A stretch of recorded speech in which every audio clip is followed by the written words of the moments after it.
दोस्तों नमस्कार, मेरा नाम प्रशांत है और आप देखना शुरू कर चुके हैं आपका अपना खुद का चैनल खुद रंग। दोस्तों, उत्तर प्रदेश में बहुजन समाज पार्टी अब कुछ ऐसा करने की तैयारी कर रही है, कुछ ऐसा चल रहा है बहुजन समाज पार्टी के भीतर जो पिछले आप ये कह सकते हैं कि पिछले 15-16 सालों से बहुजन समाज पार्टी ने नहीं किया। आप सभी को पता है कि बहुजन समाज पार्टी की बैठक थी 30 नवंबर को ये बैठक थी और इस बैठक में मायावती जी ने तमाम बड़े पदाधिकारियों को बुलाया था, सारे कोऑर्डिनेटर्स को बुलाया था। राजधानी लखनऊ में ये बैठक हुई थी और इस बैठक में उत्तर प्रदेश और उत्तराखंड की खास तौर पर चर्चा हुई। इसमें सभी जिलों के जो जिलाध्यक्ष थे, कोऑर्डिनेटर्स जो थे, मंडल के कोऑर्डिनेटर्स थे, जो बामसेफ के जो लोग थे, उन सबको बुलाया गया था। इस बैठक में साथियों क्या कुछ हुआ, किस रणनीति पर चर्चा हुई, ये बात बाहर नहीं आ पाई, बहुत ज्यादा बाहर नहीं आ पाई। उतना ही बाहर आया जितना बहन कुमारी मायावती जी ने बताना चाहा। लेकिन अब एक बड़ी खबर निकल के सामने आ रही है बहुजन समाज पार्टी की रणनीति को लेकर के, और वो रणनीति कुछ ऐसी है, कुछ इस तरीके से बहुजन समाज पार्टी उस रणनीति पर काम करने जा रही है जिसके बाद से अब भारतीय जनता पार्टी और समाजवादी पार्टी, इन दोनों ही दलों की मुश्किलें बढ़ने जा रही हैं। सीधे तौर पर बहन कुमारी मायावती जी ने ऐसी रणनीति पर दांव खेला है, ऐसी रणनीति पर काम करना शुरू किया है जिससे सीधे तौर पर आप ये कहेंगे कि लगभग 46 से 47% वोट शेयर उत्तर प्रदेश में सीधे सीधे उस पर दांव लगा दिया है, निशाना साध दिया है। और अगर बहुजन समाज पार्टी अपनी पुरानी फॉर्म में पुराने तरीके से काम कर गई तो यकीन मानिए कि 2027 में भारतीय जनता पार्टी और समाजवादी पार्टी दोनों के लिए ही बड़ी मुश्किल खड़ी होने वाली है। इसमें एक चीज मैं और आपको जोड़ूंगा, उस रणनीति के बारे में अभी आपको बताऊंगा और उस पर काम भी शुरू हो गया है, ये भी मैं बताऊंगा। अभी आपको कौन कौन सी जिम्मेदारी किस किस को मिली है इसके बारे में भी बताऊंगा। लेकिन पहले आपको ये बता दूं, मैं समझा दूं कि इस रणनीति का असर किस किस पर पड़ेगा। दोस्तों, आप सभी को पता है कि समाजवादी पार्टी इस वक्त जो है वो पीडीए के फॉर्मूले पर चल रही है। पिछड़ा, दलित और अल्पसंख्यक, इन तीन कम्युनिटीज को समाजवादी पार्टी साध रही है और उसका फायदा 2024 के इलेक्शन में हुआ। लेकिन 9 सीटों पर जो उपचुनाव हुआ उस पर उसका फायदा नहीं हुआ। यानी कि बहन कुमारी मायावती जी को अब ये बात समझ में आ गई है कि जो 24 का फर्जी का जो नैरेटिव चलाया गया संविधान बचाओ आरक्षण बचाओ का, वो सिर्फ और सिर्फ उस चुनाव तक था, उसके बाद खत्म हो गया। मायावती जी को यहां एक रास्ता नजर आ रहा है बहुजन समाज पार्टी को फिर से अपने पैरों पर खड़ा करने का।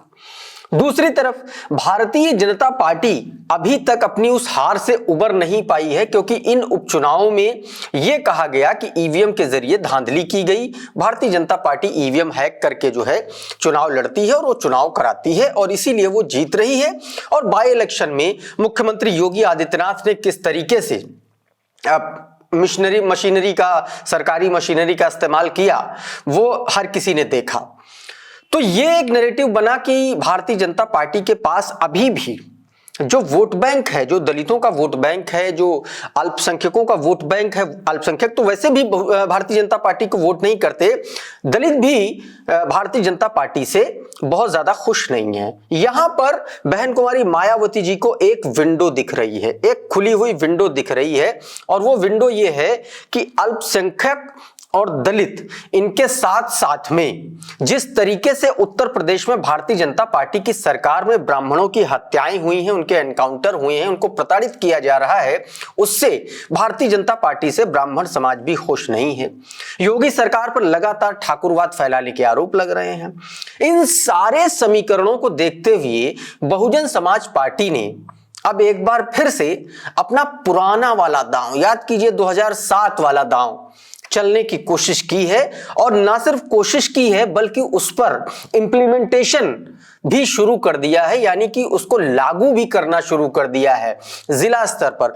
कुछ जिलों में, कुछ मंडलों में इसको लेकर के बहन कुमारी मायावती जी ने पायलट प्रोजेक्ट भी शुरू किया है और यह भी कहा जा रहा है कि अब इसको लेकर के जब यहां से चीजें सही आएंगी, सही मतलब अगर पॉजिटिव फीडबैक आया इन जिलों से, इन मंडलों से, तो फिर उत्तर प्रदेश के सभी मंडलों में यह व्यवस्था एक बार फिर से लागू कर दी जाएगी। इस व्यवस्था में क्या क्या है, जब बहन कुमारी मायावती जी की 30 नवंबर को बैठक थी तो उसमें ये सुझाव तमाम सारे कोऑर्डिनेटर्स के जरिए दिए गए, तमाम सारे बहुजन समाज पार्टी के बड़े नेताओं और पदाधिकारियों के जरिए बहन कुमारी मायावती जी को दिए गए, जिसमें यह कहा गया कि एक बार फिर से अगर सवर्ण यानी कि ब्राह्मण, दलित और मुस्लिम्स का कॉम्बिनेशन बहुजन समाज पार्टी उस पर जमीनी स्तर पर उतर करके काम करे तो कुछ अच्छे परिणाम आ सकते हैं। दलित वोटर्स भी बहुजन समाज पार्टी की तरफ वापस आ सकता है और ब्राह्मण समाज जो भारतीय जनता पार्टी से नाखुश है वो बहुजन समाज पार्टी को कानून व्यवस्था, शानदार कानून व्यवस्था के नाम पर और इन सारी चीजों को लेकर के बहुजन समाज पार्टी के पास जा सकता है, खिसक सकता है, दोबारा जा सकता है, क्योंकि समाजवादी पार्टी के साथ ब्राह्मण कभी रहा नहीं, कभी गया नहीं। 2012 में अखिलेश ने कोशिश की थी लेकिन वो नहीं गया, 22 में माफ कीजिएगा। तो अब एक बार फिर से वो विंडो दिख रही है। उसी को लेकर के बहन कुमारी मायावती जी ने मंडल स्तर पर टीमें बनाई हैं, प्रभारियों को घोषित किया है कि वहां पर दलित, मुस्लिम और ब्राह्मण कम्युनिटी के लोगों को तैनात किया है, उनका रिप्रेजेंटेशन संगठन में बढ़ाया है और जिस जिस जिले में, जिस जिस जगह पर जैसे कम्युनिटी के लोग हैं, अगर मान लीजिए ब्राह्मण कम्युनिटी का कोई टोला है तो वहां पर बहुजन समाज पार्टी का ब्राह्मण नेता जाएगा, वहां पर अपना संगठन को मजबूत करेगा। इसी तरीके से मुसलमानों को मुस्लिम इलाके की जिम्मेदारी दी गई है। ठीक उसी तरीके से दलित समाज के लोगों को अलग अलग, दलित समाज में भी अलग अलग जातियों को अलग अलग इलाके के हिसाब से, जैसा जिस कम्युनिटी का जिस इलाके में प्रतिनिधित्व है, रिप्रेजेंटेशन है, उस हिसाब से जिम्मेदारी दी गई है और उस पर काम शुरू हो गया है। और ये जो सुझाव है ये तमाम सारे कोऑर्डिनेटर्स के पास आने के बाद मायावती जी के जरिए ही पास हुआ है। तो इसमें सबसे पहली जो शुरुआत की गई है साथियों वो लखनऊ मंडल से की गई है। राजधानी लखनऊ मंडल से इसकी शुरुआत की गई है और इसमें यह कहा गया कि हर मंडल में 2 टीमें बनेंगी, टीम ए और टीम बी। ए टीम में अलग अलग लोग रहेंगे, बी टीम में अलग अलग लोग रहेंगे और इसी तरीके से हर जिले में प्रभारियों को भी, हर जिले में बहुजन समाज पार्टी के 4 वरिष्ठ नेताओं को प्रभारी हर जिले का बनाया जाएगा। यानी कि एक मंडल में 2 टीमें होंगी, टीम ए और टीम बी, और हर जिले में, उस मंडल के हर जिले में 4 प्रभारी होंगे जो बहुजन समाज पार्टी के बहुत सीनियर नेता होंगे। और इसमें उस जिले के हिसाब से जो जिस जिले में ये काम कर रही होगी बहुजन समाज पार्टी, उस जिले में कम्युनिटी के रिप्रेजेंटेशन के हिसाब से, यानी कि जातीय प्रतिनिधित्व के हिसाब से, उसी के आधार पर नेताओं को इसकी जिम्मेदारी दी गई है बसपा के भीतर। तो मैं सबसे पहले आपको बता देता हूं लखनऊ मंडल में क्या किया गया है।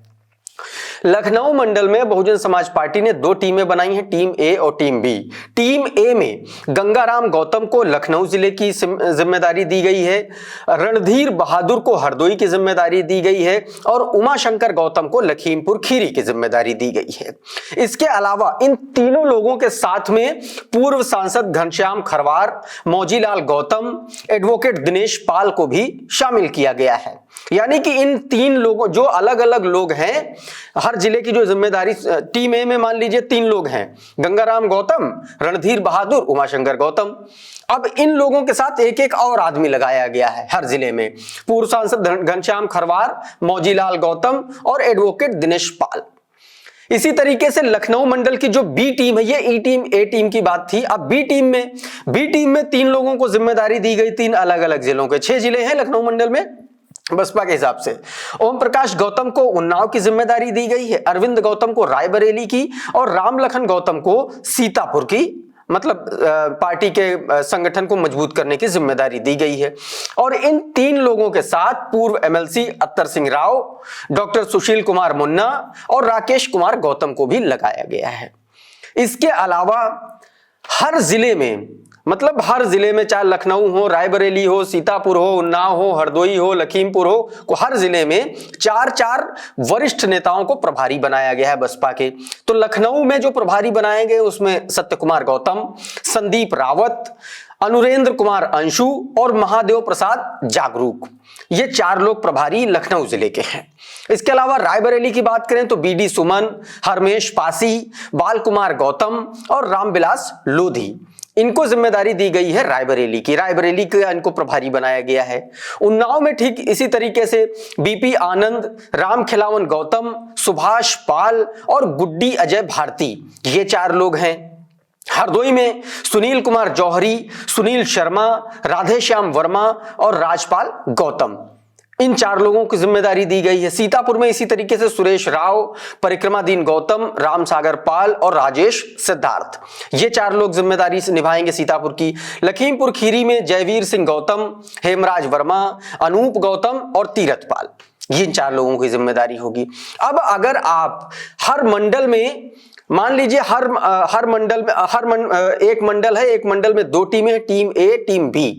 टीम ए में 6 लोग हैं, 3 मुख्य लोग और 3 उनके सपोर्टिंग लोग, तो 6 लोग मंडल की टीम में हो गए। इसके अलावा 4 लोग प्रभारी हो गए जिले में। तो एक जिले में 2 लोग काम करेंगे, जिसमें जिनको जिम्मेदारी दी गई है वो एक मुख्य आदमी होगा, एक उनका असिस्टेंट टाइप से होगा या उनके अंडर में काम करेगा, उनके साथ में मिलकर के काम करेगा। इसके अलावा 4 प्रभारी। इस तरीके से हर जिले में, मंडल के हर जिले में 6-6 लोगों को जातिवार उस जिले में कम्युनिटी के रिप्रेजेंटेशन के हिसाब से जिम्मेदारी दी गई है। और यही बहुजन समाज पार्टी का असली काम है, जो अब तक बसपा नहीं कर रही थी। एक जिले में 6 लोगों को लगाया गया, और वो जो 6, और अमूमन उत्तर प्रदेश में आप देखेंगे हर विधानसभा, एक जिले में 5 से 6 विधानसभाएं होती हैं, या आप ये कह लीजिए एक लोकसभा में 5 से 6 विधानसभाएं होती हैं। तो उस तरीके से भी आप देख लीजिए। तो लगभग ये जो जिम्मेदारी है शुरुआती दौर में 6 लोगों को दी गई है एक जिले में।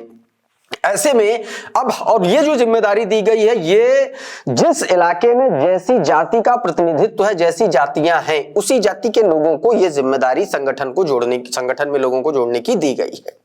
ऐसे में, और इन सब में आप देखेंगे तो इसमें ब्राह्मण भी हैं, इसमें मुस्लिम्स भी हैं और इसमें दलित भी हैं।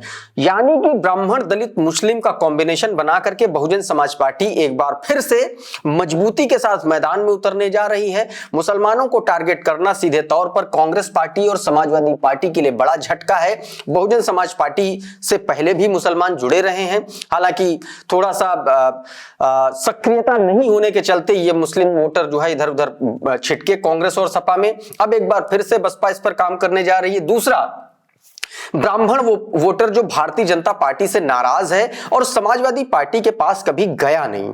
ऐसे में बहुजन समाज पार्टी अब अपने संगठन में ब्राह्मणों को प्रतिनिधित्व देकर के एक बार फिर से बहुजन समाज पार्टी के साथ लाने की तैयारी शुरू कर चुकी है।